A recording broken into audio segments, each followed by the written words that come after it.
Sir first gold ETF అంటే చాలా మందికి ఇప్పటికీ కొంత అవగాహన అయితే లేదు. ఫస్ట్ గోల్డ్ ఈటీఎఫ్ అంటే ఏంటి సార్? యాహ్!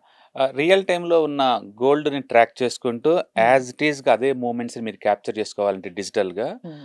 మనం గోల్డ్ ఈటీఎఫ్స్‌లో మనం పెట్టుకోవచ్చనమాట. సింపుల్ చెప్పాలంటే ఎక్స్‌చేంజ్‌లో ట్రేడ్ అవుతున్న ఫండ్స్‌ని మనం ఈటీఎఫ్స్ అంటాం. ఓకే. అంటే లైవ్ మార్కెట్‌లో ఉన్న ఇండెక్స్ ఫండ్స్ లేదా మ్యూచువల్ ఫండ్స్ అనుకోవచ్చు దాన్ని. హ్మ్.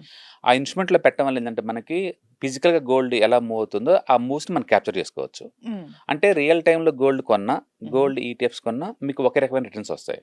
ఒకే రకమైన ఓకే. ఈటీఎఫ్స్. వస్తాయి. హ్మ్. ఫిజికల్ గోల్డ్‌లో ఉన్న డిస్టర్బెన్స్ దీంట్లో ఉండదనమాట. ఇప్పుడు ఫిజికల్‌గా గోల్డ్ కొనాలనుకోండి షాప్‌కెళ్ళాలి. అండ్ క్యారెట్స్ జెన్యూన్ కాదో మనం చెక్ జేసుకోవాలి. ఎందుకంటే అవును. 18 క్యారెట్స్, కొంతమంది 22 మోసం క్యారెట్స్ గూడా జేయొచ్చు. హ్మ్. అలాంటివుంటాయి. జీఎస్టీ పేమెంట్స్ ఉంటాయి. హ్మ్. వాటిని దాచడం కష్టం. హ్మ్. మళ్ళీ రేట్ పెరిగిన తర్వాత అమ్మటం కష్టం. ఇలాంటియన్నీ ఉంటాయి. అవును. అలాంటి వాటితో పని లేకుండా గోల్డ్ ప్రైస్ మూవ్స్‌ని మీరు క్యాప్చర్ చేద్దామనుకుంటే హుహు. మీరు అదే గోల్డ్‌ని మీరు మ్యూచువల్ ఫండ్ రూపంలో ఈటీఎఫ్ ఫార్మాట్‌లో తీసుకోవచ్చు. ఓకే. అందుకని గోల్డ్ అంటే ఎక్స్‌చేంజ్‌లో ట్రేడ్ అవుతున్న గోల్డ్ ఫండ్స్‌లో ఇన్వెస్ట్ చేయడాన్నే మనం గోల్డ్ ఈటీఎఫ్స్ అనుకోవచ్చు.